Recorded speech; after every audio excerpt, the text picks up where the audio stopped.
Today is 4 January. It's 4 January. It's a new year. It's 2026. I'm Charlie Garrett, and this is a CG Prophecy Report. Trojan robot. That and a lot of other things to go over on today's report.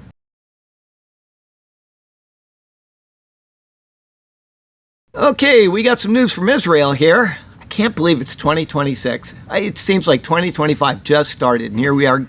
We're going into a new year, and man, big things already happened at the beginning of the year.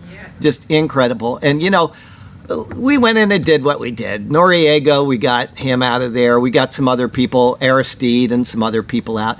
But with this one, it was such a complicated operation, and nobody was killed. We lost no people. That is unbelievable. So thanking the Lord for that. We certainly don't deserve it. We're just a nation full of, I'm the one that looks through all the news every day. And so I see everything that Americans do. And we get in fights at the airport. We throw our friends off of cruise ships. Every bad thing that a human being can do, we do every day 100 million times. And the Lord is still merciful to this nation. And I believe it's because we have a strong Christian presence. So, and we've got, despite his faults, I personally, when I hear Trump kind of belittling people, I go, I wish he didn't do that. And I understand that, but he has always been that way. When he was on that "you're fired" thing, we knew what we were getting. You're not going to get a guy that is going to be speaking to people on their level. He's always been on a completely different level than other people. And I don't think he ever means to intentionally harm people. And the reason why I say that is because when somebody and him reconcile, they could have been the worst of enemies. They become the best of friends. And he forgets everything in the past. He lets the past go. He's done it with world leaders. He's done it with people that have literally barbecued him through the press. And now they're working in his administration, right? So he's a guy with faults, but he is doing things for this nation that no other person ever would have done. Ever. All right? And so despite, if you disagree with him, that's fine. But I support our president. Times of Israel. Israel investing more than $100 billion into independent arms industry. I mentioned this about a month ago, that they were thinking about going more independent because they are really reliant on a couple nations, in particular America. All it's going to take is one election like we had 4 years ago, and they are going to be in dire need if they have a major war. I mean, all they had was Gaza, and that wasn't a major war, despite the fact that a lot of people died. Okay, it wasn't something that, it's just a little enclave over there, and you have a really big war, and the president says, we're not going to send you any more arms. That will affect them. And so they're going on their own. Israel's working to gain as much independence as possible in its weapons production, Netanyahu announced. And the development, he said, was the result of the lessons learned during the past 2 years of war on multiple fronts. I approved, along with the defense minister and finance minister, a sum of $10 billion over the next decade to build an independent Israeli munitions industry. The move, he said, stemmed from a desire to reduce our dependence on all players, including friends, after allies, including the U.S., U.K., and Germany, all imposed various restrictions on weapon sales to Israel since the October 7th Hamas attack. You get attacked, you respond, and then your allies cut off your weapons.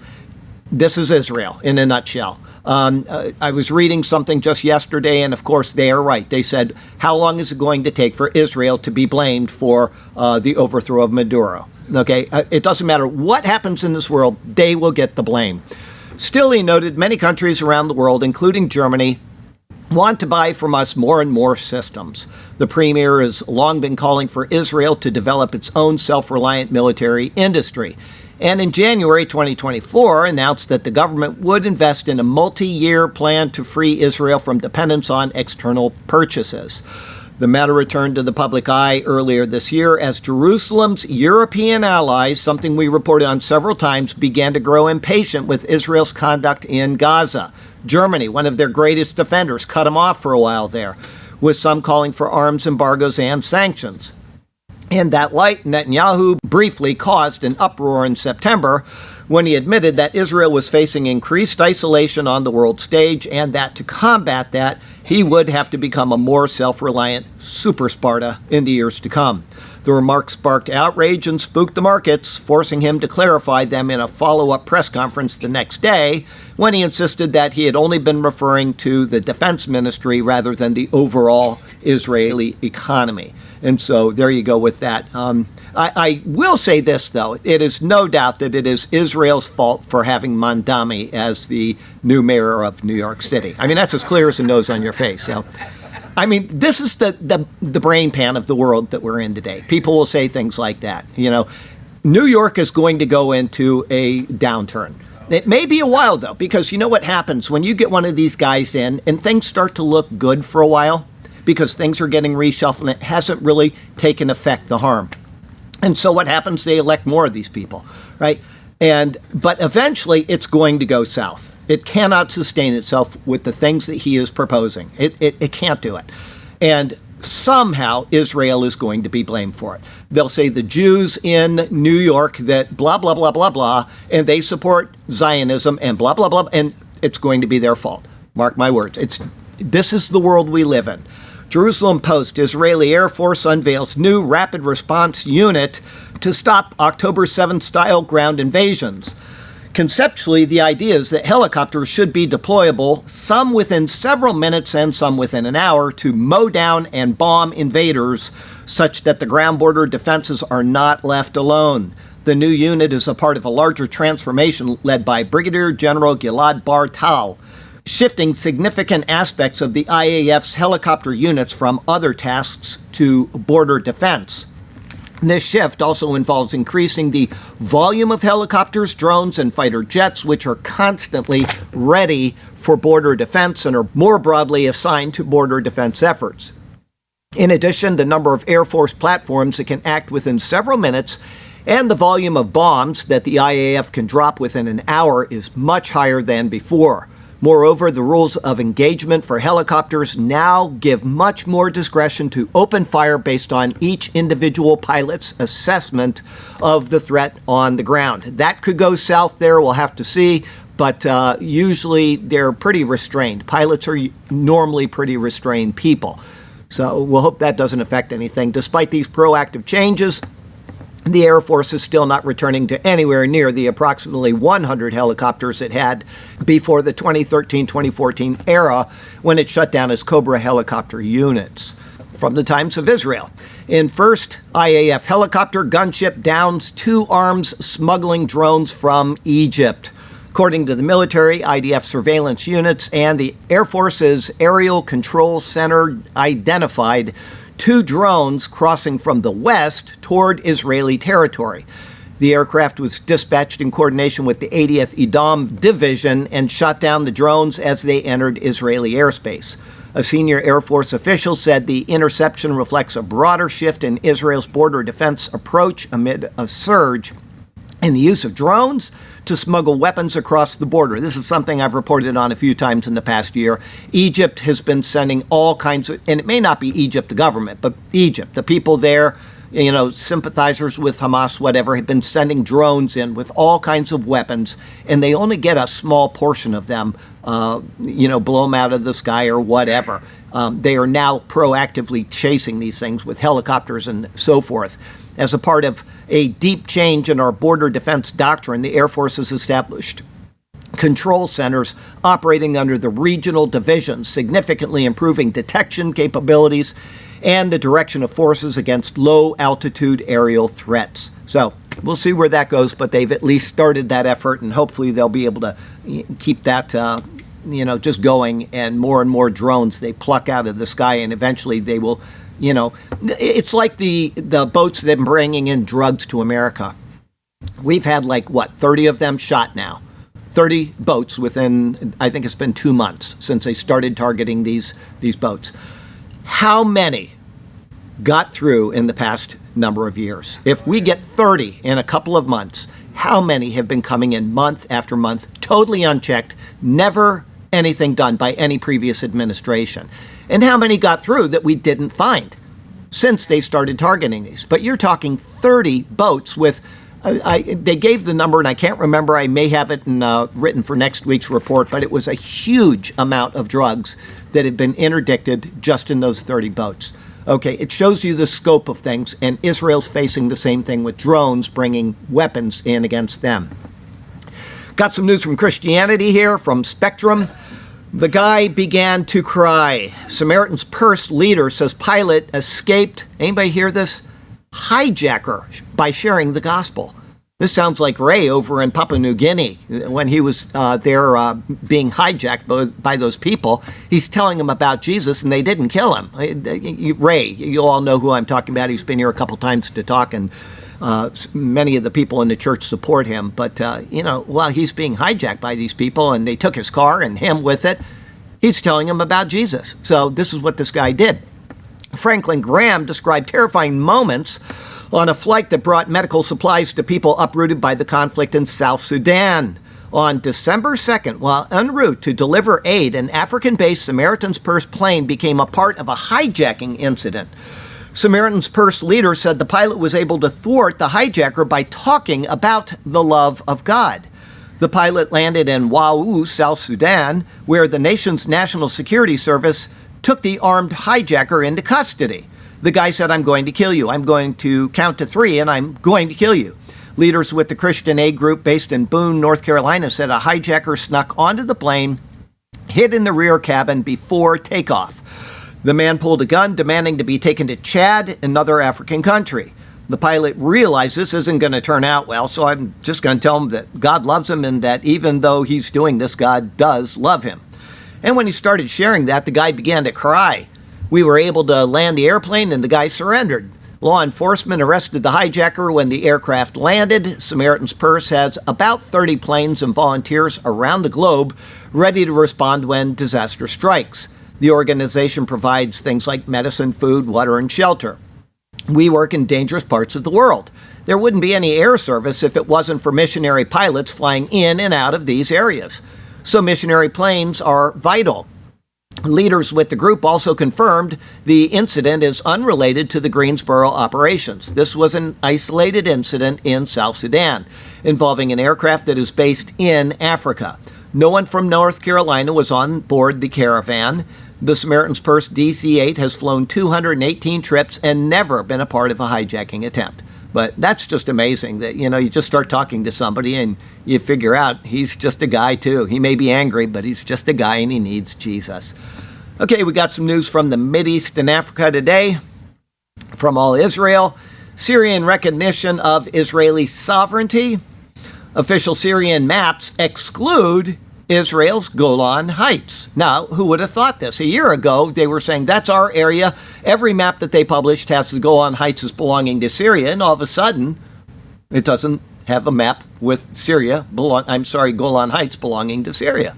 So, the Syrian government has published maps through official regime channels that notably exclude the Israeli-controlled Golan Heights territory, captured by Israel during the 1967 Six-Day War and placed under Israeli law since 1981.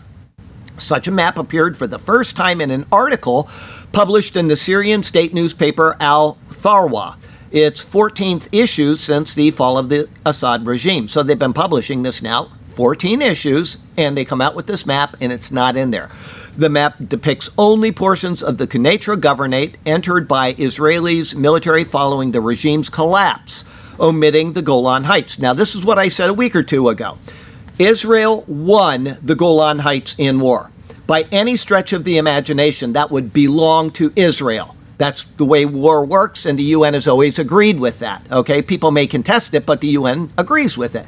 However, the difference here is that the government of Syria was overthrown by a non-governmental agency. It wasn't anything that was within the government, and therefore the government of Syria did what?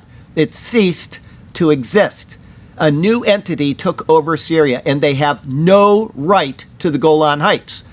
All they have a right to is what they possessed as Syria when it became Syria under them. Everybody got that? That's the way that works. So even if you want to contest the Golan Heights from the 1967 war, there is no contestation once they took over Syria and they did not possess the Golan Heights. It is not theirs.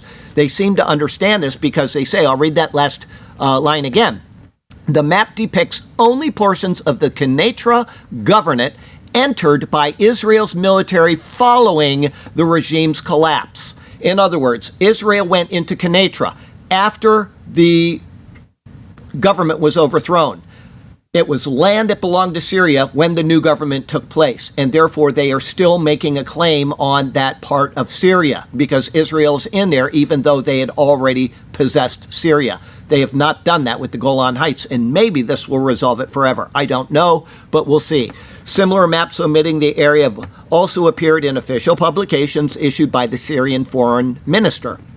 In August, President Ahmad al-Shara signaled in a conversation with journalists that his country would not join the Abraham Accords as long as the Golan Heights remained under Israeli occupation. At the same time, Khan News reported that dramatic behind-the-scenes negotiations were taking place between Jerusalem and Damascus, in which Israel positively considered transferring the Mount Dov, the Sheba'ah Farms area, to Syria in exchange for Syria dropping its claim to sovereignty over the Golan Heights.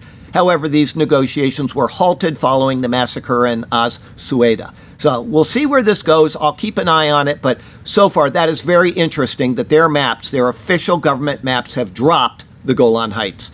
Times of Israel. UN report on malnutrition crisis in Gaza doesn't reflect reality, experts say. Okay, what do you know about that? We've got 40 reports so far, and now another one comes out. The UN's Famine Monitoring Organization issued its latest report on the humanitarian situation in Gaza and once again made dire assertions about severe food insecurity in the territory. It also, this goes back to a couple of the articles that I put out in the past 2 or 3 months. Selling iPads, not having enough garments at Walmarts or whatever. Just those articles that I was reading.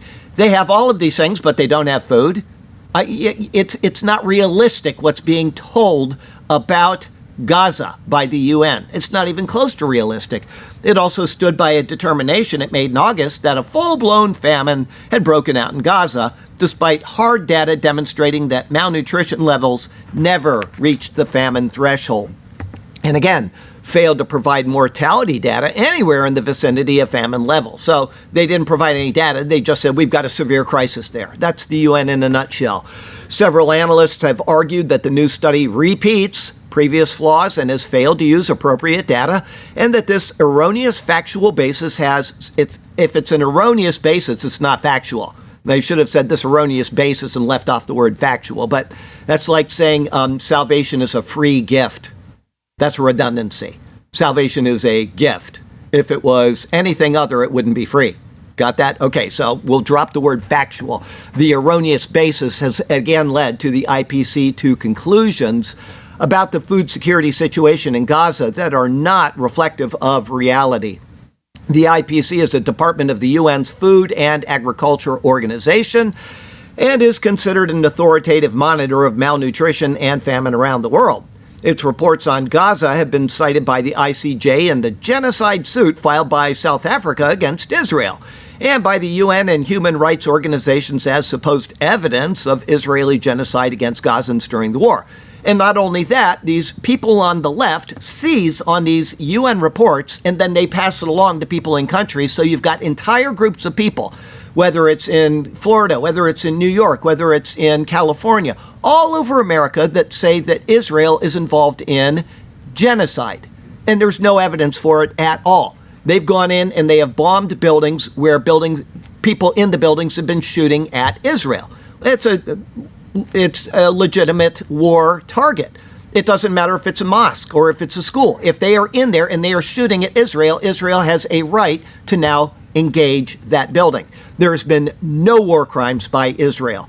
It has on several occasions predicted famine that never transpired, and even acknowledged that one of those errors in June 2024. The organization maintained its famine determinations were based on segmented data which it said showed famine levels had been breached. and claimed that non-trauma mortality data from Gaza used to evaluate famine was underestimated and that trends, not absolute numbers, also justified its famine determination. So this trend says we're going to have famine and therefore we have famine. But the IPC report cited only the unweighted results of these studies, which are unreliable and cannot be used to obtain a true picture of the malnutrition situation, instead of using the readily available weighted results from the nutrition cluster. Not only that, but we have proof, photos, we've got videos, we've got people in Gaza saying it, that Hamas is the one that's been stealing the food from the trucks as it comes in and purposefully keeping it from their own people to cause harm to their people and garner international support. None of this is accounted for by the UN. None of it. The IPC report also failed to provide the aggregated data of the multiple studies and nutrition cluster collected, which nutrition cluster itself provides its publicly available bi-monthly reports. The aggregated weighted findings from the nutrition cluster show that although malnutrition rates were high, they never breached famine thresholds even at the peak period of the humanitarian crisis. Total lies, total fabrication, and yet Israel is the world's scapegoat. Jerusalem Post. They've got a problem over in Japan with China and the islands. There's a little set of islands between Japan and Korea. They've been disputing over it for years. They had some more disputes over the past couple of weeks, and guess what? You're not going to believe it. It is Israel's fault. Jerusalem Post. Turkey attempting to deploy radars within Syria. Turkey has been trying to deploy radars on Syrian soil in recent weeks amid an escalating confrontation between Israel and Turkey over Ankara's presence in Syria. Deploying radars in Syrian territory would significantly restrict the IAF's freedom of action in Syrian airspace, which is important to know, as was the case in recent strikes, as Turkish radars could detect Israeli aircraft activity over the country, something that Syria will not report to the countries that are being attacked. Turkey will report. It would also complicate Israel's ability to strike targets in Iran, given that Israeli aircraft frequently use Syrian airspace as a transit route to the Islamic Republic. One of the sources told the Post that Turkey is planning to transfer the radar systems to the Syrian military, presenting the move as a step to bolster President Shara's forces. However, Turkish personnel would remain responsible for operating the systems, giving Ankara access to and control over the intelligence gathered. They get the intelligence, they pass it on to Iran. Israel is no longer getting a surprise attack. Okay, that's what's going on, and that needs to be resolved quickly. From World Israel News, U.S. proposes $112 billion plan to transform Gaza into luxury coastal enclave. That's about a week and a half ago, but I thought I'd throw it in. We'll see. My guess is it will never be anything because they will always have the same people with the same mentality there, but we'll see. From the Post-Millennial, Florida man Ihab Mustafa El Muhammad faces felony hate crime charges for trying to run over gay people in the street. Okay, you might or might not like gay people. In this country, you cannot run over gay people because you don't like them. Okay? I hope he goes to jail for a long, long time. If he can be deported, that would be preferable. Just get him out of the country. From Mongolia, Semaphore. Mongolia's Kashmir trade is on the brink. I love bringing this up because, we get report after report after report, many of them that I don't read to you, but I do once in a while sneak one in on climate change in Mongolia, right? We have climate change, and it's really heavily affecting Mongolia. Like the rest of the world is fine, but this country isn't. It's like when they say we are having sea level rises in North Carolina, right? Yeah. I mean, there's a lot on both sides of North Carolina, and it's not affecting them. That tells you it's not sea level rises because water does what? Seeks its own level. That's right. Okay. You think it through, folks, and I'm not talking about you. I'm talking about the lefties, okay? After the USSR's collapse, Mongolia opened to global markets, and small herders eschewed crop and livestock diversity in favor of raising goats for booming Kashmir market. Great. We all want to have Kashmir. The country became the world's second largest producer after China. its output increasing sixfold over 30 years. Well, that's great, but guess what it does? While relentless demand for the coveted fiber has raised herders' quality of life, it also exposed them to greater precarity. Many are indebted and one storm away from losing their herds. The grazing of 22 million goats has ravaged pastures, 76% of which exhibit signs of desertification. That is what's been causing the global problems, not warming, these goats. I feel abused by the price of kashmir, one herder said. It's a job destined to become unsustainable. Has nothing to do with global warming over there. Zero. Zip. Nada. Daniel 12 technology. From the sun. Now, the sun is like the Metro and a couple other things. It's usually not very reliable. They put in sensational stuff. This, however, seems like a pretty cool article. Chinese humanoid robots could be a Trojan horse inside West and turned against their masters by Z with just one word. Humanoid robots, mass-produced by the millions in China and sold to the West as domestic assistants, can easily be turned against their masters with a single-word command, experts have warned. This is the same thing as what we have experienced with the cars. All over the world, Chinese cars have been taking information from us, and it's been sending it to China. I've reported on that, on the things in the highway that monitor highway backups and all that. All that is Chinese made, and they have to tear it all out now and replace it because they've been spying on us all over this nation. Same thing here. One hacked machine could then act as a Trojan horse and turn other devices against their owners, creating an army of infected robots controlled by evil Xi Jinping. It's thought China's ability to mass-produce millions of dirt-cheap weapons and robots places Xi, and Xi is how you pronounce his name, but I'm not calling him a she. Okay, so Xi in an advantageous position to be able to control them.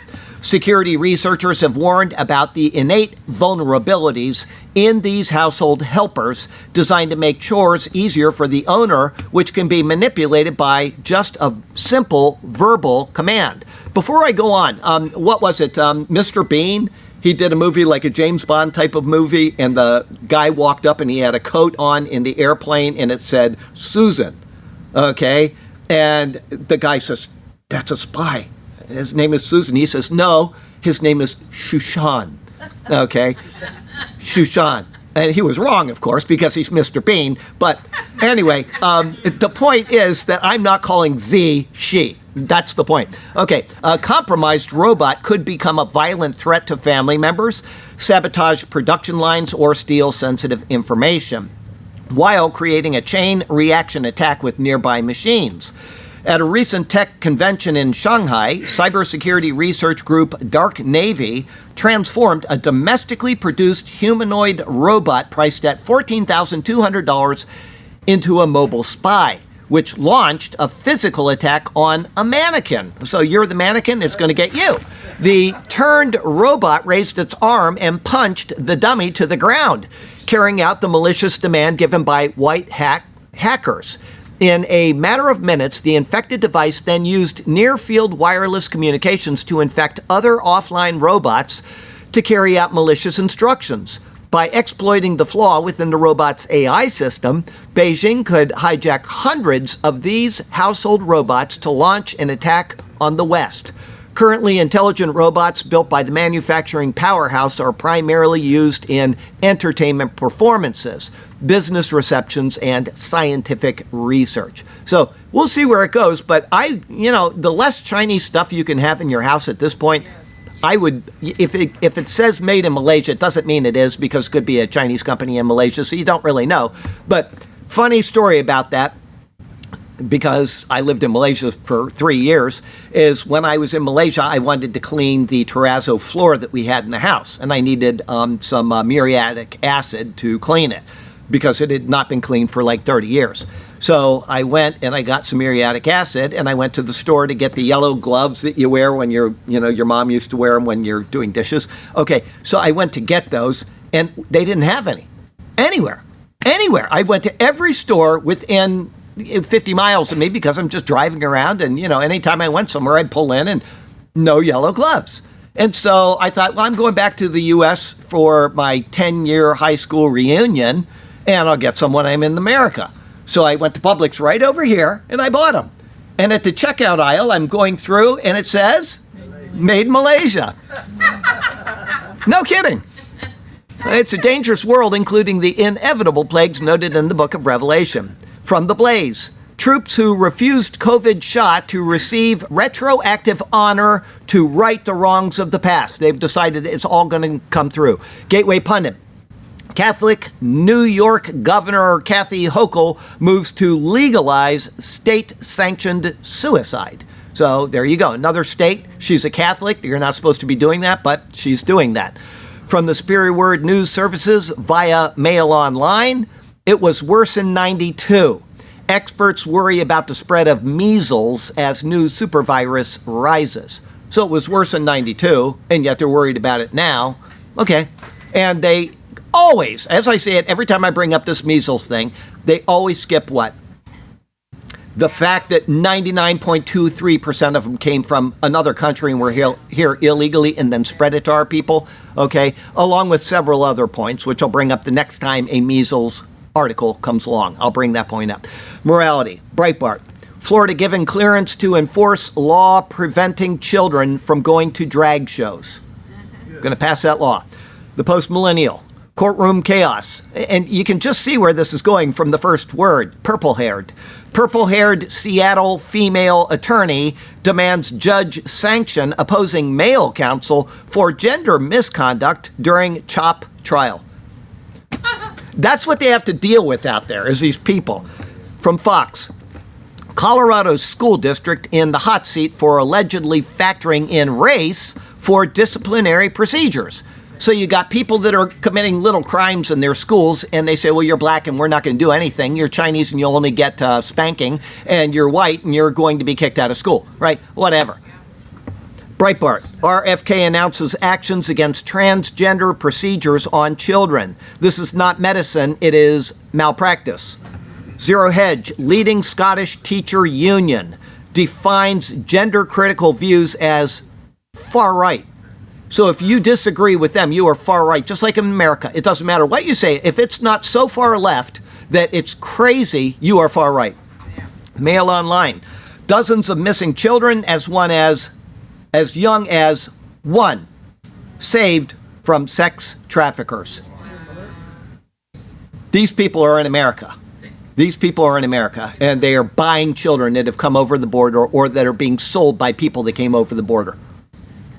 MSN, trans instructor at Oklahoma University fired for flunking students' viral Bible-based essay on gender. They got rid of him finally. He was on leave. They got rid of him.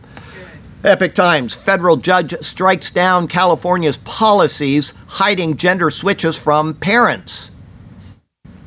The Post-Millennial, Canadian woman with dementia euthanized under maid without her consent. So now they can just say, well, mom she knows what's going on, so we can make that decision for her. Even if she said, I never want to have that to me. And CBS, 19 states and D.C. sue HHS over effort to ban transgender care for minors. Guess which 19 states? All have a D in front of them. The Post-Millennial, Mondani names first lesbian fire department of New York commissioner. That's not going to go over well. I can assure you that will come back to bite him. Just like what happened in California and these other places, we pick people not based on qualification, but based on some arbitrary thing that we want to, show how woke we are. That is not going to go well. Got some other news. JTN. Trump defies odds, achieves economic triple play with rate cuts, tariffs, and cooling inflation. Now, before I read this article, and what Jim brought up at the beginning is correct, and he did all of those things that if you want to see what Jim had to say before we started, go watch the opening comments. That's all correct. But one thing Jim didn't say is that every single thing that he did, that he got through, was sued at least 50 times before it got through, all within 1 year. He has had more suits against him in a month than any other president in the history of America, all of them combined probably. You did mention the hand of God. Yeah, the hand of God. I mean, literally. He has been sued every single thing that he has put his pen to, everything, and yet he has got all of these things through. Contrary to conventional economic wisdom and warnings from critics on the left and many economists that cutting interest rates while imposing broad tariffs would inevitably stoke inflation, the Trump admin is achieving all three simultaneously. With the Fed lowering rates, significant tariffs in place, and inflation cooling to 2.7%, which is down from 8%? As of late 2025, Democrats and economists were caught with an egg on their face when Trump's policies delivered historic job, wage, and economic growth in his first term, along with first reduction in wealth and income inequality in decades. Now, before I go on, Victor Davis Hanson has brought this up a couple times. The reason why Trump is not higher in the polls is not because he's not getting those things down, as he said he would, and he has. The reason why is because the left has been using terms that confuse people, like affordability. Never mind that food was this much when Biden went in, and it's 21% more when he went out, okay? It's unaffordable. But they're saying it's Trump's fault because he hasn't taken care of Biden's mess, which is impossible. Once prices go up, they never, ever go back down, unless you have deflation, and then you've got another problem. But they are winning in people's minds because of words that don't make any sense, because people are not thinking through what has transpired. As the Trump admin policies continue taking effect, these same Democrats and economists are set to be proven wrong again. Despite widespread predictions from economists and opponents that combining rate cuts with tariffs would prevent inflation from cooling, recent data shows the Fed reducing rates and Trump's tariff regime while inflation has eased. The CPI for November 2025, released by the BLS, showed headline inflation cooling to an annual rate of 2.7%, down from 3% in September. So it's been going down, down, down. And below economists' consensus expectation of 3.1%. So they say it's going to go up, up, up, and it's done the opposite.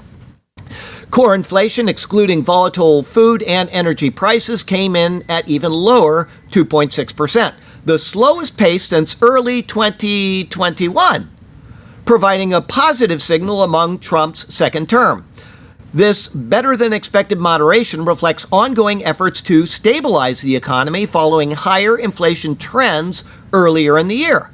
The CPI report carries caveats due to a prolonged government shutdown that disrupted October data collection entirely and delayed November's, resulting in no standard month-to-month comparison. So the Democrats won on that one because they shut down the government, and we can't tell if it actually went down during an entire month, and the numbers for November were delayed because of them. And they know these things. They have nothing to run on, and so they do things to harm the economy.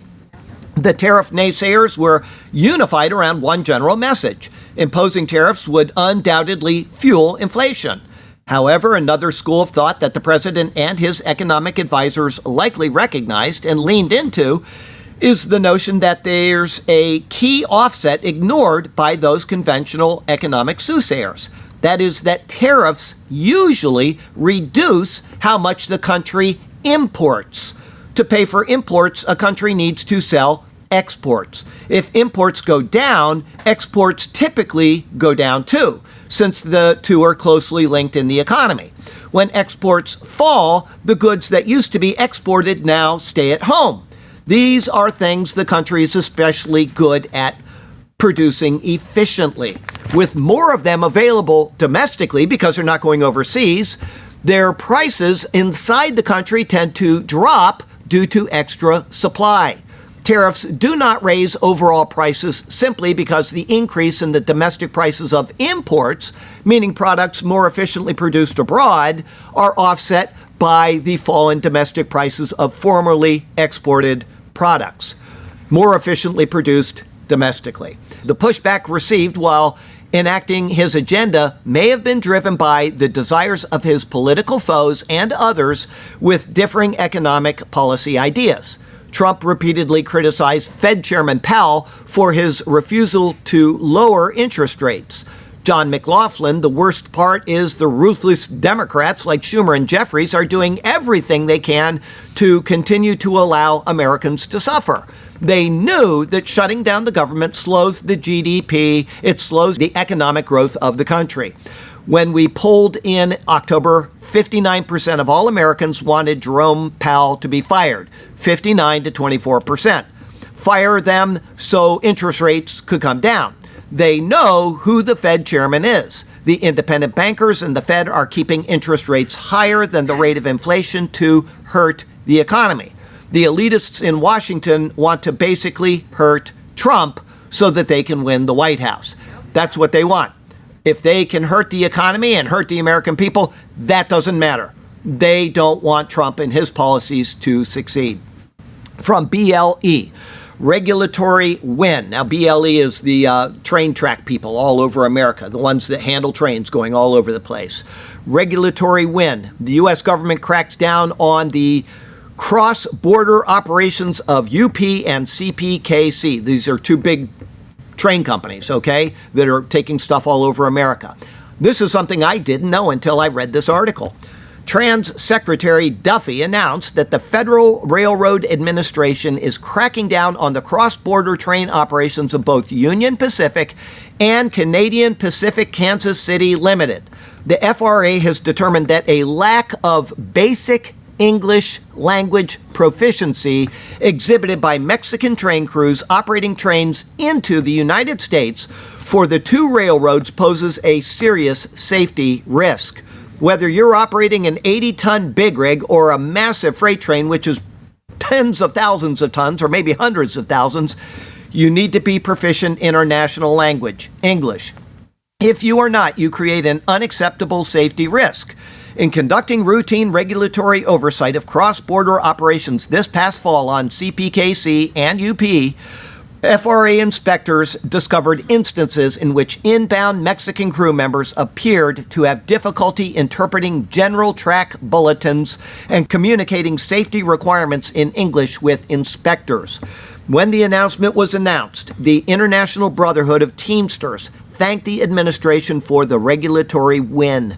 The administration should be commended for standing up for border security, public safety, and American jobs. Now, I don't know if this is true or not, or if he's just trying to get the Teamsters on his side. It doesn't matter. He is getting American jobs solidified. He's getting people doing things in America by Americans. It may be true that these people are not proficient and that will harm us, and that's probably true, but I'm not the one that can determine that. All I know is what this says and what the effects are. So, having said that, it's critical that locomotive engineers are able to speak to dispatchers and first responders in English. When trains are moving on U.S. soil, and without question, trains moving beyond the border area should be controlled by American train crews. DOT is now mandating that CPKC and UP crews from Mexico not operate more than 10 miles into the United States from points of entry on the southern border. FRA has also mandated that uncertified and therefore potentially untrained crews must stop at the customs inspection point and that any interpreters must be certified under safety regulations. I think that's a good thing. Trump obviously somehow heard about this and he said, we're going to take care of that. Zero Hedge. DNA evidence proves the first black Briton was actually a white girl.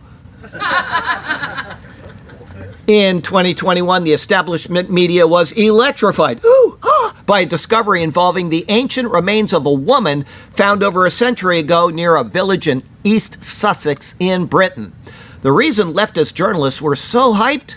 A supposedly comprehensive study by experts in facial reconstruction had determined that the nearly 2,000-year-old skeleton belonged to a sub-Saharan African person. So they all said, well, this is a black. In the left, and it was all over the world. I reported on it at one time. You know, it's nonsense, but it's like, there's a black. There are the original people in England were black. They were not white. They were black, okay? So the remains became known as the Beachy Head Woman, and images of her reconstructed black face began circulating all over the world. This was proof somehow the progressives had always been right to support third world immigration, which is contrary to the Bible, by the way. The out of Africa model is an attack against the Bible, which says that humanity actually began in the Mideast, right? and they went from the area of Ur of the Chaldees and then spread out this way and that way from the Tower of Babel. Anyway, that's just a side issue. That's just those crazy Christians. Okay, part of this narrative asserts that Caucasian regions of the world have never actually been Caucasian, and that Western culture doesn't really exist. In fact, white Europeans have no claim to any lands anywhere. They have no home. And African Asian migrants have always freely traveled throughout Europe. The left was enthralled to take to social media and reposting the discovery millions of times over to own the fascists. The BBC even paid to have a plaque constructed on the site where the bones were discovered, proudly proclaiming that this is where the first Briton of African origin had been found. School lessons were immediately developed in the UK, teaching students about the multicultural history of Britain. This was scientific confirmation to back up the avalanche of European entertainment content depicting sub-Saharan Africans as integral to the history of the continent, roaming the lands as tribesmen or enjoying the finery of royal court. Leftists argue that their vision of history justifies the expansion of open mass immigration because things have always been this way. And white people today who want to protect their histories and cultures from erasure are merely ignorant of the past. The problem is, Beachy Head Woman is not African or black. Recently confirmed DNA evidence shows that she was white with blonde hair and blue eyes. She was not a migrant, but born in ancient Britain. By extracting a much larger quantity of high-quality DNA, they were able to place her ancestry within a broader Roman-era genetic framework. The results show that her DNA is most similar to that of individuals from rural southern Britain during the Roman period, and to modern populations from England. There are no traces of recent sub-Saharan African or Mediterranean ancestry. Isotope analysis of her teeth and bones indicate that her earlier years were spent on the south coast of Britain, and her mobility patterns were similar to those of other local individuals from the same period. It's all been a lie. Every single bit of it has been a lie. If you read the Bible and you go with the three sons of Noah and where they are said to have gone in Genesis chapter 10, which is known as the table, the table of nations, everything, everywhere that people have migrated to from that original migration fits the model that we see in the world today. That's why I love to bring it up, because everybody knows what Sino is from, right? Sino-Sin, the Chinese people, right? Everybody knows that. Sino-American relations. That was big during the Nixon years. We're having the first Sino-American relations in years. We're going to open the door to China. Okay, everybody knows that word. Where does that word come from? It comes from Genesis 10. It comes from the son of Noah, who is Ham, whose son was Sin. And he went over in that direction, the way the Bible says. So all you need to do is forget what the left says about all of these things, read the Bible, and you will know exactly where the people of the world came from and who they are. That's why when we see people in India, and we think they just act differently than people in the next country over, and you say, why is that? It's because the Indian people are the same as the Persian people, which are the same as the European people. They're all sons of Japheth. That's right. And we know these things, and we know why they behave the way they do, because they belong to a different group of people that the Bible has already defined thousands of years ago. From the Gateway Pundit, Mayor of Massachusetts City needs a translator during hearing due to apparent inability to speak English. Wow. They hired somebody that cannot speak proper English as a mayor. Justice.gov, Justice Department files denaturalization complaint against Bosnian war persecutor who fraudulently obtained U.S. citizenship. Good. Mark my words, that is a test case, and we're going to start to see a lot of people from areas like Minnesota, Maine, Ohio that have gathered into little clusters and have been ripping off America. They're going to use this as a precedent to get rid of them, too. Good. Gateway Pundit. The president of Bolivia, Rodrigo Paz, is working to terminate the lithium contracts with China and Russia in order to ally with the United States. from the Japan Times, this is a great idea because I lived in Japan for 6 years. Okay, I know how hard the language is. You can speak Japanese rather easily if you remember just one basic thing, aioweo, A-E-I-O-U.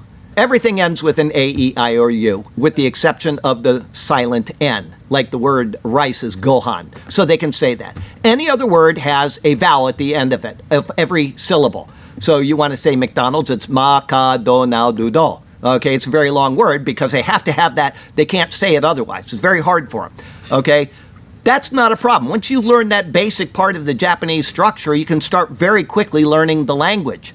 But the written language is really, really tough. You got to learn 3,000 Chinese characters. You got to learn katakana. You got to learn hiragana, each which have about 70 characters, and then you have to learn romanji, which has 26 characters. So you got thousands of characters. You got 4 different alphabets, and Japan Times Japanese proficiency eyed as permanent residency requirement.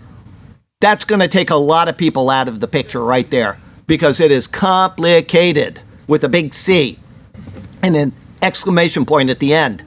Zero hedge. Pentagon fails audit for 8th consecutive year. I'll bet you within 2 years they will no longer be failing that audit. I'll bet you. Somebody is in there right now that is saying this is unacceptable and this is not going to happen anymore. Okay? 8 years in a row they failed their audit. Okay, who said it? When poverty comes in the door, love goes out the window. Wodehouse.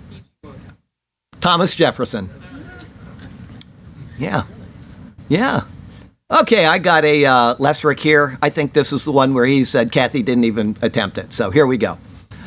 Perhaps robots could act as a herd, being turned against us with one word. China acts as a foe. Will they kill? We don't know. Trusting them would be really absurd. Yeah. Okay, we got a couple ironies and we are done. All right, Gateway Pundit. Yeah, this is funny. Britain's former anti-corruption minister handed prison sentence in native Bangladesh on corruption charges. Yeah. And then Breitbart. Yeah, UK, this is UK again. UK teacher referred to anti-terror program for showing students Trump videos. Oh, wow. Anti-terror because she's showing them Trump videos. Such is the world in which we live. So from Sarasota, Florida to Ulaanbaatar, Mongolia, I'm Charlie Garrett, and that is your CGE Prophecy Report for the week.